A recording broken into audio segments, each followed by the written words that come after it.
야곱이 외삼촌 라반의 집에서 고향으로 가는 길에 우리 지난 시간에는 세겜이라고 하는 곳에서 그곳에 장막을 치고 지내다가 그가 큰 어려움을 당하죠.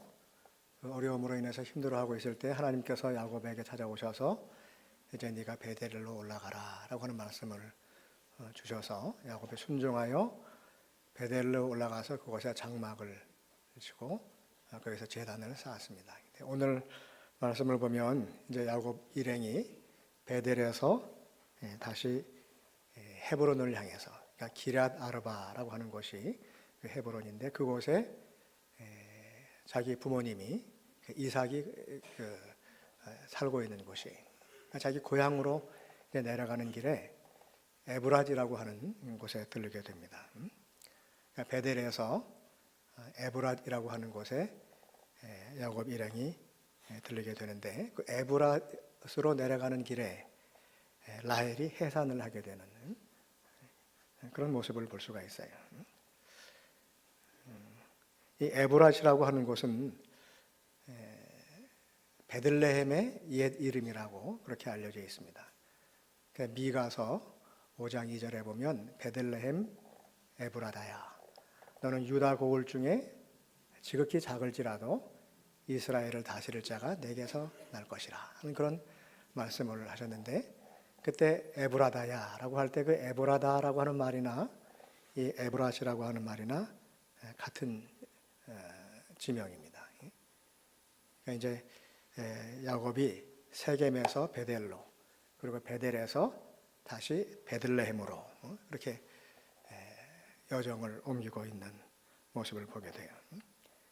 근데 그 에브랏이라고 하는 곳으로 내려가는 길에 도중에 야곱의 아내 라헬이 출산을 하게 됩니다.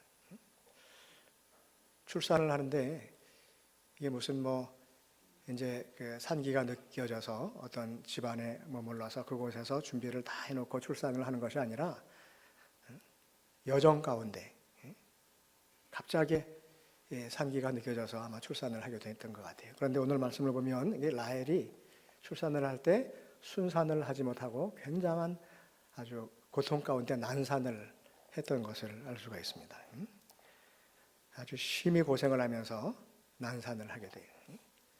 얼마나 힘이 들었는지 라헬은 거의 죽을 때가 되어서 그 아들을 낳다가 숨이 끊어지면서 그 아들의 이름을 베논이라 그렇게 부르는 그런 모습을 볼 수가 있습니다. 근데 라헬이 출산을 하다가 결국은 죽죠. 그 베냐민을 낳고 죽어요. 근데 창세기 30장에 보면 우리가 지난번에 한번 다 살펴봤지만 그 라헬이 자기 언니 레아가 자녀들을 잘 낳는, 자식들을 잘 낳는데 자기는 한 사람도 낳지 못해요. 레아는 아들 6을 낳고 딸을 또 하나 낳고 그러는데 라헬은 자식을 하나도 낳지 못하니까 너무너무 속상해서 그 남편 야곱을 향해서 나로 하여금 자식을 낳게 하라, 그렇지 않으면 내가 죽겠노라 하면서 그렇게 아주 그냥 신경질적으로 남편에게 투정을 부렸던 그런 적이 있어요. 그런데 오늘 말씀을 보면 라헬이 그때 그렇게 얘기했던 그 말대로 결국은 죽겠노라 그랬더니 결국은 죽게 된다는 거예요. 결국은 이 라헬이 그 아들을 낳다가 죽습니다. 이 베냐민을 낳다가 이제 죽는데 베냐민 바로 위에 또 라헬이 낳은 아들이 있죠. 그러니까 베냐민의 형 누굴까요? 요셉. 그 레아가 아들들을 여러 낳은 후에 드디어 라헬이 아들을 낳게 됐어요. 그래가지고 그 아들을 낳고서는 그 아들 이름을 요셉이라 그렇게 불렀다 그랬죠. 그 요셉이라고 하는 말은 하나님께서 더해 주신다 그런 의미, 더함이라고 하는 의미죠. 내가 지금 아들을 낳는데 하나님께서 또 다른 아들을 나에게 더해 주시기를 바랍니다 라고 하는 그 소망을 갖고서 그 이름을 요셉이라고 그렇게 불렀어요. 그랬더니 하나님께서 이 라헬의 그 소망대로, 라헬의 바람대로 하나님께서 또 아들을 하나 더 얻게 하셨어요. 라헬이 하나님께서 더 주시기를 원합니다. 그랬더니 하나님께서 더 주셨잖아요. 또 라헬이 죽었으면 좋겠다, 나로 아들을 낳게 하라, 그렇지 않으면 내가 죽겠다. 그러니까 또 라헬이 어떻게 돼요? 죽는다는 거예요. 여러분, 라헬이 말하는 대로 하나하나 다 이루어져요. 근데 라헬뿐만이 아니라 우리들도 평상시에 살아가면서 내가 평상시에 어떤 말을 하느냐 하는 것에 따라서 내 삶의 모습이 달라질 수 있다고 하는 겁니다. 평상시에 살아가면서 아무리 힘들고 어려움 가운데 있다 할지라도 이 라헬처럼 험한 말을 해서는 안 된다는 거예요. 왜냐하면 험한 말을 하면 내 인생이 또 험악하게 변해질 수가 있다는 거죠. 그렇기 때문에 가능하면이 아니라 반드시 우리들이 아무리 힘들어도 어려워도 좋은 말을 하는 훈련을 할 수 있어야지만 돼. 내 입에서 나온 대로 내 귀에 들리리니 내가 들은 대로 행할 것이라. 하나님께서 이스라엘 백성들에게 그렇게 말씀을 하셨죠. 애굽을 나와서 가나안으로 가는 도중에 너무너무 불평을 많이 하니까 하나님께서 이스라엘 백성들을 향해서 역정을 내시면서 너희들 입에서 나온 대로 내 귀에 들린 대로 내가 행하겠다. 그렇게 말씀을 하시는 거예요. 다시 말하면 하나님께서는 우리들의 입에서 나오는 말대로 하나님께서 그 말을 이루어 주신다고 하는 거예요. 그러니까 아무리 힘들어도 우리들이 좋은 말, 소망을 담은 말을 할 수 있어야 된다는 거예요. 여러 번 제가 말씀을 드렸지만 어떤 젊은 엄마가 그 조그마한 이제 한 서너 살 되는 그 애를 데리고 은행에 업무를 보러 갔는데 지금은 좀 그렇지 않지만 예전에는 그 은행에 말일 정도 되면은 사람들이 굉장히 많았잖아요.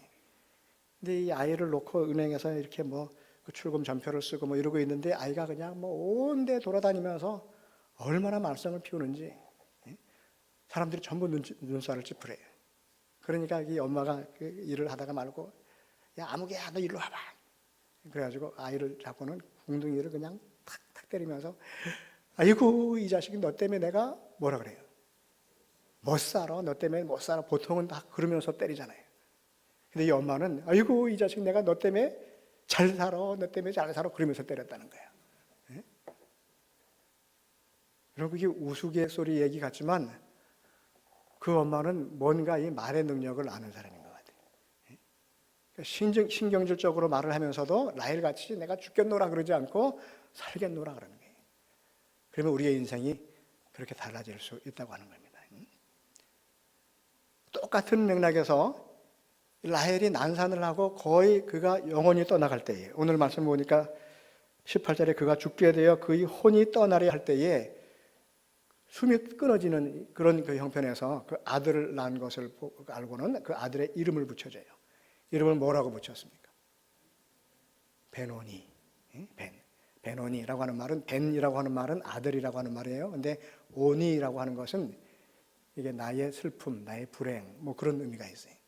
그러니까 벤 플러스 오니라고 하는 말인데 그러니까 베노니라고 하는 그 말은 그 슬픔의 아들, 불행의 아들, 고통의 아들이라는 거예요. 내 슬픔의 아들이라 그런 뜻이에요.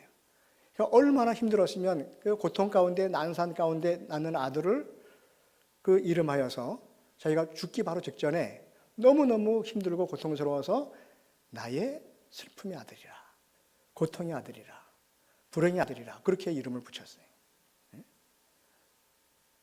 그건 라헬이 봤을 때는 진짜 그 아들이 고통의 아들이잖아요. 큰 고통 가운데 그리고 라헬이 이제까지 아기를 잘 낳지 못하면서 당했던 그 안타까움과 그 아픔, 자기 자신이 불행하다고 생각했던 그 모든 자신의 모든 그 아픔과 한을 담아서 이 아이는 슬픔의 아들, 불행의 아들이라 그렇게 불렀어요. 그러니까 현실을 그대로 반영하는 이름이에요. 라헬이 경험하는 것들을 그 아들의 이름으로 다 담아냈어요. 그런데 옆에서 그 이야기를 듣다가 야곱이 자기 부인이 베논이라 그렇게 이름을 부르는 것을 보고서는 아니라 그래서 뭐라고 다시 고쳐 불렀냐면요 뭐라고 불렀어요? 베냐민이라. 베냐민이라고 하는 것은 벤 아들이라고 하는 말과 야민 오른손이라는 거예요. 오른손의 아들이라 그런 의미예요. 이 히브리 사람들에게 있어서 오른쪽은 아주 특별합니다. 오른쪽은 강함, 능력을 상징하는 거예요. 그래서 신랑 신부가 결혼을 할 때도 그 신랑의 오른쪽에 신부가 서게끔 했다는 거예요. 신부가 아무리 연약해도 신랑이 강한 손으로 그를 붙들어서 지키겠다고 하는 그런 의미가 담겨져 있겠죠. 당시 팔레스타인 사람들은 오른쪽 끌면은 능력이 있는 쪽이고 힘이 있는 것, 강함이 있는 곳이 바로 오른쪽이라고 생각을 했어요. 그래서 야곱은 자기 부인이 슬픔의 아들이라고 하는 이름을 부를 때 아니다. 지금 현실은 내 아내가 고통 가운데 죽어가면서 그 슬픔 가운데서 난 아들이긴 하지만 현실을 보면은 그 슬픔의 아들이. 그러나 야곱은 이 슬픔의 아들일지언정 하나님께서 이 아들에게 함께 하셔서 이 아이를 강하게 하시고 오른손의 아들로 만들어 주실 것이라 하고 하는 그런 소망을 담고 또 그런 기대를 가지고서 베냐민이라, 오른손의 아들이라 그렇게 불렀다는 거예요. 여러분, 현실은 슬픔과 고통이에요. 그러나 그 현실 그대로 바라보고 그 현실에 대해서 서술하지 아니하고 어떻게 말하냐면요, 자기의 소망을 담고 하나님께서 주신 약속을 바라보면서 장차 있을 좋은 일들을 바라보면서 그것을 선포하는 거예요. 현실을 이야기하는 것은 베논이에요. 근데 하나님의 약속을 붙잡고 소망을 말하는 것은 그건 베냐민이야. 믿음의 생활이라고 하는 것은 바로 이와 같은 겁니다. 지금 내가 있는 곳은 고통의 현실이, 슬픔의 현실이, 불행의 현실이, 억울한 현실이. 그러나 그 가운데서 내가 지금 억울함을 당하고 슬픔을 당하고 고통을 당하지만 그러나 내가 그것을 바라보지 않고 지금 내 앞에 있는 현상을 바라보지 아니하고 하나님께서 나에게 주신 약속을 바라보면서 내가 소망을 가지고 선포하는 거예요. 내 몸은 고통 가운데 있지만 그러나 나는 희망을 노래한다는 거예요. 믿음이 있는 사람들은 그와 같은 삶을 살 수가 있어요. 믿음이 있다고 하는 것은 그냥 주일날 예배 드린다고 하는 것으로 끝나는 것이 아니라 내 삶을 믿음 안에서 하나님의 약속의 말씀을 붙잡고 내 삶을 다시 믿음 가운데서 해석해내는 거예요. 어떻게 해석하냐 하면은 소망으로 바꿔놓는 거예요. 슬픔을 오른손으로 바꿔놓는 거예요. 불행을 오른손 능력으로 바꿔놓는 거예요. 그렇게 할 수 있는 힘이 있는 사람이 그게 바로 믿음의 사람이에요. 아무리 예수를 믿는다고 하지만 아무리 믿음 생활을 한다고 하면서 힘들고 어려울 때마다 계속 못 살겠다, 죽겠다, 나는 왜 맨날 이 모양이냐, 억울하다 그런 이야기만 하고 늘어놓고 산다고 한다면 그건 믿음이 있는 삶이 아니라 교회는 다니지만 믿음 없이 살아가는 것과 마찬가지죠. 그러니까 믿음이 있다고 하는 것은 하나님께서 주시는 소망을 붙잡고 그 소망을 나의 고백으로 바꿔놓는 거예요. 그게 바로 믿음의 삶이에요. 그래서 이 야곱은 그 아내가, 자기 아내가 당하는 그 아픔과 고통과 죽음 가운데서도 하나님께서 행하실 놀라운 일들을 바라보고 능력의 아들로, 오른손의 아들로 그 이름을 바꾸어 부를 수 있었다라고 하는 것이죠. 내가 당하는 고난이 불행의 씨앗으로 보이지 아니하고 하나님이 나를 강하게 하시기 위해서 주시는 자극으로 보인다고 한다면 나는 은혜 받은 사람이에요. 나를 모함하고 험담하는 사람이 사탄 마귀로 보이지 아니하고 도리어 나를 연단시키는 하나님의 사자로 보인다고 한다면 나는 은혜 받은 사람이고 바로 복 있는 사람입니다. 내게 주어진 시련과 고난을 고난으로 보지 아니하고 하나님께서 주신 선물로 감사의 조건으로 볼 수 있는 그런 믿음의 눈을 가진 사람이 바로 은혜 받은 사람이라는 거예요. 우리들은 현재의 실상, 현상만을 바라보는 자들이 아니라 장차 있을 소망을 바라보면서 살아가는 사람이에요. 찬송가 488장 2절 가사를 보면은요, 이렇게 되어 있어요. 무섭게 바람 부는 밤 물결이 높이 설렐 때 우리 주 크신 은혜에 소망의 낯을 주리라. 무섭게 바람이 불고 물결이 아주 높이 설레고 그야말로 이 불안의 한가운데 있다 할지라도 그곳에서 주님께서 주신 은혜의 낯을 내리고 소망을 바라본다는 거예요. 이 몸의 소망 무엇인가? 우리 주 예수뿐이라. 그러면서 그 2절 가사는 이렇게 고백을 하고 있어요.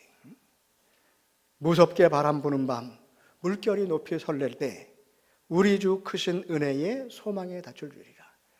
이 고백을 할 수 있는 사람이 바로 야곱처럼 고통의 현실 가운데서 베냐민이라고 오른손의 아들이라고 그렇게 고백할 수 있는 사람이죠.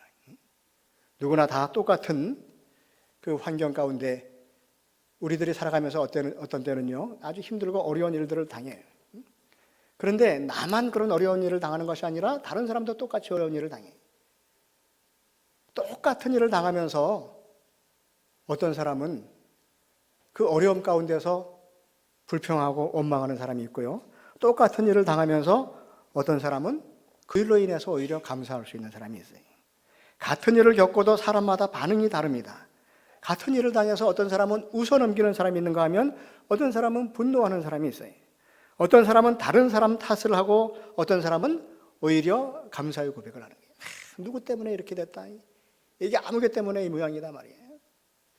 그런데 어떤 사람은 다른 사람 탓을 하지 아니하고 오히려 감사한다는 거예요. 똑같이 어려움을 당해서 어떤 사람은 슬픔의 아들을 바라보지만 어떤 사람은 오른손의 아들을 바라본다고 하는 것입니다. 성령께서 우리의 눈을 열어주시면 슬픔의 아들이 변하여 오른손의 아들이 될 수가 있습니다. 성령께서 우리와 함께 하시면 슬픔의 아들을 오른손의 아들로 바꾸어 놓을 수가 있어요. 시련과 고난을 원통한 일로 보지 아니하고 감사한 일이요 하나님께서 주시는 선물로 볼 수 있는 사람, 바로 그 사람이 복 있는 사람이고 바로 그 사람이 은혜를 받은 사람입니다. 내가 당하는 고난이 불행의 씨앗으로 보이지 아니하고 하나님께서 나를 강하게 하시기 위해서 주시는 자극으로 보인다고 한다면 나는 은혜 받은 사람이라고 하는 거예요. 우리들은 장차 있을 좋은 일들을 바라보면서 하나님께서 주시는 소망을 선포하면서 살아가는 사람들입니다.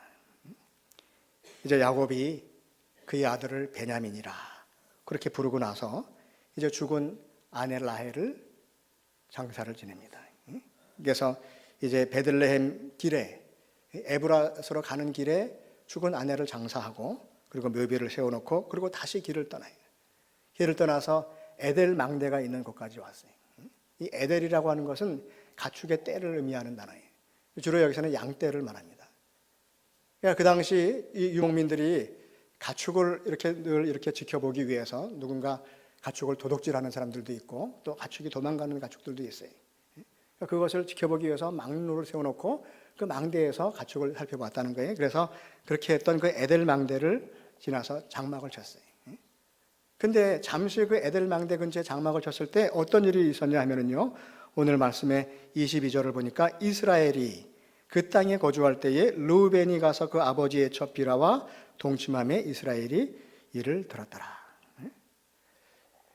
이스라엘이 그 땅에 거주할 때 야곱이 그 에델 망대 근처에 거주하고 있을 때 야곱의 아들 가운데 큰 아들 장자 르우벤이라고 하는 사람이 아버지의 첩이긴 하지만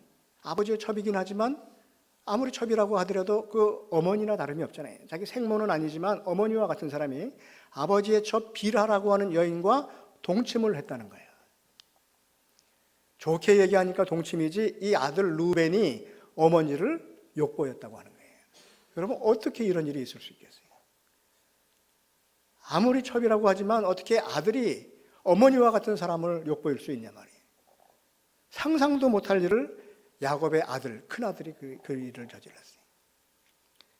르우벤은 어떤 사람이냐 하면 야곱의 아들들이 다 마찬가지였지만 세겜에서 자기 누이 동생 디나가 욕을 당했을 때 그 세겜 사람들을 죽이기 위해서 아들들이 올라가가지고 그 세겜에 있는 남자들을 다 죽이고 부녀자들을 다 약탈해오고 저기 빼앗아오고 가축들을 다 빼앗아온 그런 일들이 있었죠.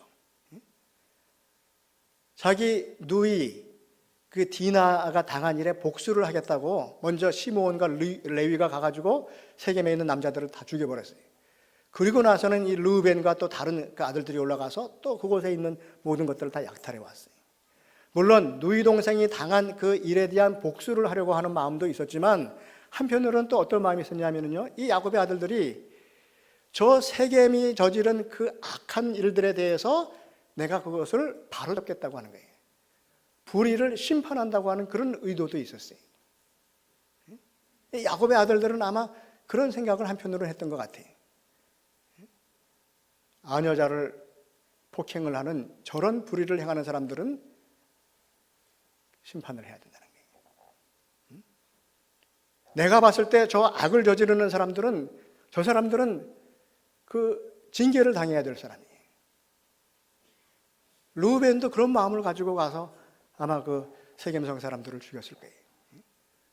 그러나 자기는 불의를 저질렀던 그 세겜이라고 하는 그 주장보다도 더 끔찍한 불의를 저지르고 있어요. 아녀자를 욕보이는 것이 아니라 자기 어머니와 같은 사람을 욕보이는 그런 죄를 짓는 거예요. 여러분, 이 르우벤이 유독히 아주 못된 성품을 갖고 있었기 때문에 이렇게 한 것이 아니라 평상시에 자기가 하나님의 의를 행한다고 하지만 자칫 한순간 잘못하면은요, 그러면 이렇게 르우벤과 같은 그런 잘못을 저지를 수 있다. 우리들도 마찬가지. 우리들이 하나님을 믿으면서 참 올바르게 의롭게 살고 의를 행하면서 살고 다른 사람들의 불의를 용납하지 아니하고 내가 선을 이루면서 산다고 그렇게 자신감이 있을지 모르지만 나도 깜빡 잘못하면 르우벤과 같이 다른 사람들보다도 더 큰 불의를 저지를 수 있다고 하는 거예요. 그래서 우리들은 다른 사람들에 대한 그 불의에 대해서 내가 심판하겠다 라고 하는 그런 생각을 가지고 접근하게 되면요, 자칫 잘못하면 나는 그보다 더한 불의를 행할 수가 있어요. 어떤 사람이 의로운 사람인가 하면 평상시에 의로움을 주장하고 선함을 이야기하고 선함을 강조하고 의로움을 강조하는 자가 의로운 자가 아니라 실제로 의를 행하는 자가 의로운 자예요. 그렇잖아요. 오늘 우리 사회에는 의로움을 얘기하는 사람들은 얼마나 많은지 몰라요. 도덕적으로 뭐 여러 가지 면에서 의롭지 못한 것들을 다 정리하고 해결하겠다고 하는 그런 마음을 가지고 나서는 사람들이 얼마나 많은지 몰라요. 그러나 본인이 의를 얘기하고 의를 주장하고 강조한다고 할지라도 본인이 의를 행하지 아니하면 그것은 의로운 자가 아니라고 하는 겁니다. 율법의 근친상간은 사형에 처하는 중죄예요. 당연히 이 르우벤은 돌에 맞아서 죽어야지만 됩니다. 오늘 말씀 22절에 보면 르우벤이 한 이 일에 대해서 이스라엘이 들었다 그랬어요. 이스라엘이 이를 들었더라. 이스라엘은 누구냐면 야곱이 그 소식을 들었다는 거예요. 자기 아들이, 자기 장자가, 큰 아들이 어머니를, 자기 처를 범했다고 하는 그 이야기를 들었어요. 그러나 야곱은 아무 소리를 하지 않습니다. 그 아버지의 심정이 얼마나 참 침통했겠어요. 그러나 아무 소리를 하지 않아요. 후에 야곱이 자기 아들들을 축복할 때에 르우벤에 대해서 이렇게 얘기를 합니다. 창세기 49장 3절 4절 말씀을 보면 르우벤아 너는 내 장자요 내 능력이요 내 기력의 시작이라 위풍이 월등하고 권능이 탁월하다마는 물의 끓음 같았은즉 너는 탁월하지 못하리니 내가 아버지의 침상에 올라 더럽혔음이로다. 야곱이 아무 말도 하지 않았지만 나중에 르우벤에게 축복을 하지 않는다는 거예요. 아들들을 축복할 때 르우벤을 이렇게 제외시켜 놓습니다. 뭐라고 얘기를 하냐면은 네가 내 장자고 내 능력이고 내 기력의 시작이었다는 거죠. 장자라는 거예요. 얼마나 위풍당당하고 권능이 탁월하냐 말이에요. 네가 그렇게 권능이 탁월하고 힘이 있고 능력이 있지만 그러나 너는 물의 끓음과 같다. 물이 막 끓는 것과 같이 이 르우벤은 자기 자신을 억제하지 못했어요. 자기 자신을 조절하지 못했어요. 그렇기 때문에 너는 탁월하지 못할 것이라. 너는 이제 내가 너에게 주는 복을 받지 못할 것이라는 거예요. 왜냐하면 네가 아버지의 침상에 올라 더럽혔기 때문이라는 거죠. 르우벤뿐만이 아니라 사실은요, 이 야곱의 아들들은 다 고만고만해요. 르우벤처럼 그렇게까지는 하지 않았어도 다 고만고만합니다. 다 부족하고 흠이 많고 허물이 많은 사람들이. 야곱의 아들 12명 가운데서 아주 의롭고 진짜 무슨 성경에서 그냥 칭찬받을 만한 일을 했던 사람이 없어요. 누이 동생이 당한 이야기를 듣고는 푸르륵 해가지고 물에 끓음같이 그래가지고 떼거지로 몰려가가지고 한 마을을 다 그냥 다 몰살시킨 그 형제들이 바로 야곱의 아들들이에요. 그러나 그 야곱의 아들들 그 부족하고 흠이 많은 그 아들들을 하나님께서 이스라엘 12지파의 조상으로 삼으셨다는 거예요. 사실은 이스라엘 12지파의 조상이 될 만한 자격이 있는 사람이 누가 있겠습니까? 그러나 하나님께서 그들을 12지파의 조상으로 삼으셨어요. 레아와 라헬이 낳은 정실 부인의 몸에서 난 아들들뿐만이 아니라 그의 몸종으로부터 낳은 아들들까지도 12지파의 조상이 되게 하셨다는 거예요. 레아의 몸종인 실바가 낳을 아들 갓과 아셀, 그리고 라헬의 몸종인 빌하가 낳은 아들 단과 납달리도 12지파의 조상이 되었습니다. 하나님께서는 야곱의 아들들을 생모의 신분에 따라서 적자와 서자로 나누지 아니하시고 똑같이 취급을 하셨다는 거예요. 그래서 오늘 26절에 보면 이들은 야곱의 아들들이요. 레아의 여종 실바의 아들들은 갓과 아셀이니 이들은 야곱의 아들들이라. 우리들은 사람들을 볼 때 적자니 서자니 저 사람이 돈이 많니 적니 지위가 높으니 낮으니 가지고 구별을 합니다.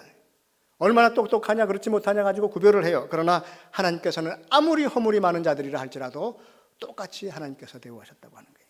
바로 그것이 은혜입니다. 여러분, 우리들도 야곱의 아들들처럼 허물이 많은 사람이고 흠이 많은 사람들이 사실은 하나님의 자녀라고 하는 그런 이름을 받지 못할 사람들입니다. 그러나 하나님께서 야곱의 아들들과 같이 부족하고 흠이 많은 우리들을 택하셔서 하나님의 자녀로 삼아주시고 우리를 구원받은 백성이 되게 해 주셨습니다. 바로 그것이 은혜인 거예요. 은혜라고 하는 것은 값없이 주는 사랑이고 선물입니다. 그만한 값어치가 있어서 대접을 받는 것이 아니라 전혀 대접받을 만한 그릇이 되지 못함에도 불구하고 대접을 받는 거예요. 그게 바로 은혜입니다. 때문에 우리는 누구나 다른 사람들 앞에서 자랑하고 내 자신을 드러내고 잘난 척해서는 안 된다고 하는 거예요. 아무리 잘난 것 같이 보여도 아무리 돈이 많고 부자인 것 같이 보여도 사실은 하나님께서 보실 때는 다 고만고만한 사람들이에요. 다 고가 요가 다 그렇지. 우리들끼리야 뭐 누가 뭐 잘났고 못났고 돈이 많고 뭐 없고 무슨 지위가 높고 낮고 많이 배웠고 못 배웠고 그렇게 구별을 하지만 하나님께서 보실 때는 그게 대단한 것이 되겠어요. 여러분, 돈이 많으면 얼마나 많겠어요? 물론 차이가 많죠. 저 같은 사람보다는 수천 배, 수만 배, 뭐 수백만 배 많은 사람도 있어요, 재산이. 재산이 무슨 5천억 가지고 있는 사람은 하루에 10끼 먹습니까? 그 사람들은 얼굴 생김새가 달라요? 다 똑같아요. 그러나 사람들은 다 구별을 해요. 누가 더 잘났는지 못났는지.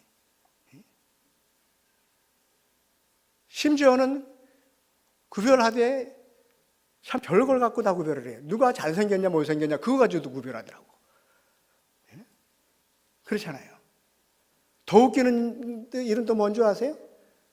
어떤 사람이 키가 크냐 작으냐 그거 갖고 또 구별을 해. 여러분, 그게 무슨 구별의 기준이 돼?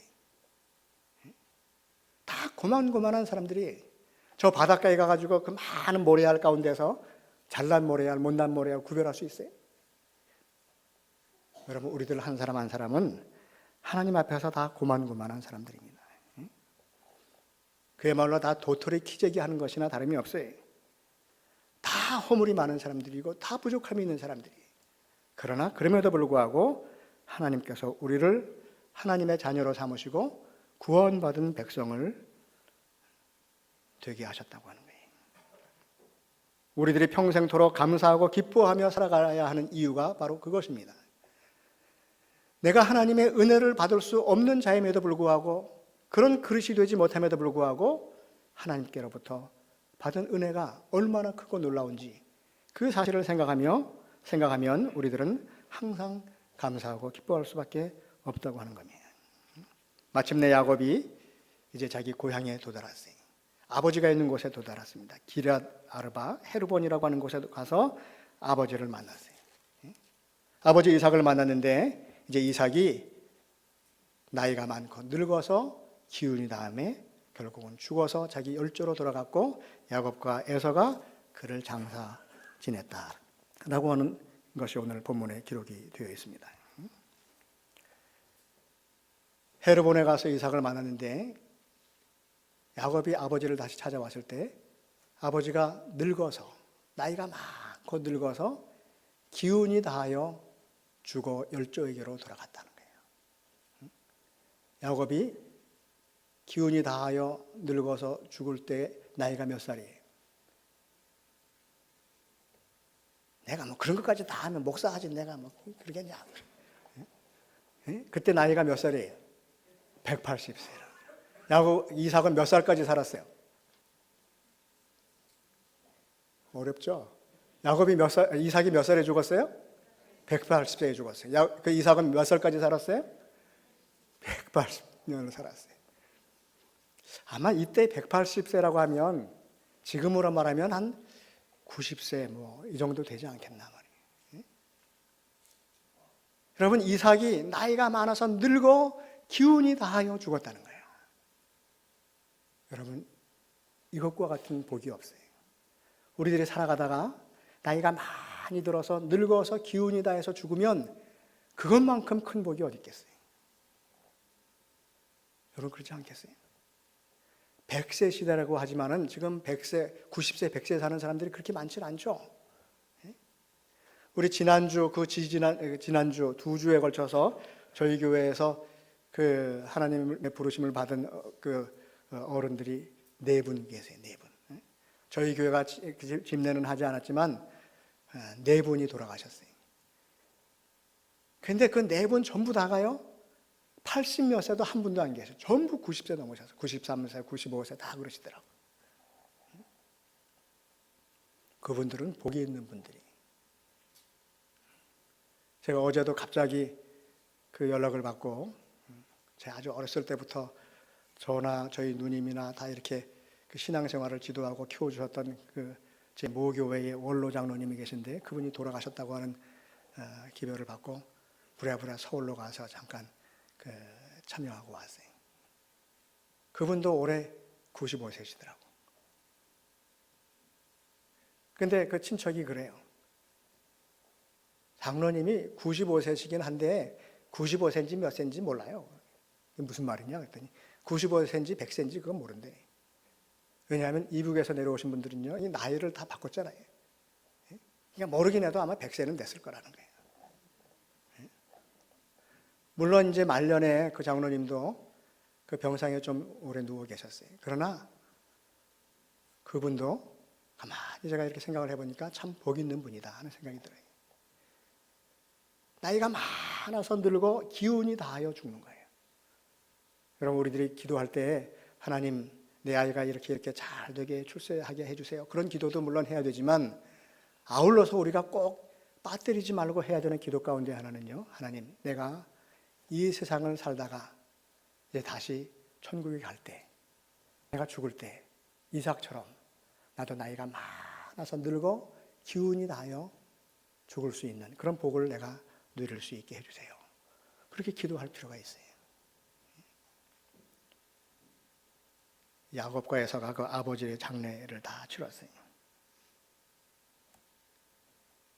우리들이 가만히 생각을 해보면요, 죽는 것도 하나님의 은혜가 있어야 복된 죽음을 가질 수 있고요. 평상시에 사는 것도 하나님의 은혜가 있어야 우리들이 참 복 있는 삶을 살 수 있어요. 그런데 평상시에 우리는 누구나 다 진짜 우리가 말로 형용할 수 없는 그 큰 은혜를 누리고 살아가고 있습니다. 야곱의 아들들처럼 아니면 그 아들들보다 더 못한 흠이 많고 부족하고 참 모자람이 많은 우리들이지만 하나님께서 그래도 우리를 이스라엘의 12족장과 같이 하나님의 자녀로 삼으시고 또 우리들에게 교회를 위해서 봉사할 수 있는 직분도 주시고 그리고 하나님을 찬양하며 살아갈 수 있도록 그렇게 인도하신 그것만큼 큰 은혜가 없죠. 평상시에 우리들이 생각하면은 내가 하나님께로 받은 은혜를 생각하면서 감사하고 기뻐할 수밖에 없다는 거예요. 그리고 이제 언제가 될지는 모르지만 내가 이 세상을 떠날 때 그때도 하나님, 내가 하나님의 은혜 가운데 이삭과 같은 그런 죽음을 내가 맞이했으면 좋겠습니다. 나이가 많아서 늙어 기운이 다하여 하나님 품에 안기는 그런 은혜를 내게 주옵소서. 그렇게 기도할 수 있는 저와 여러분 되기를 간절히 바랍니다.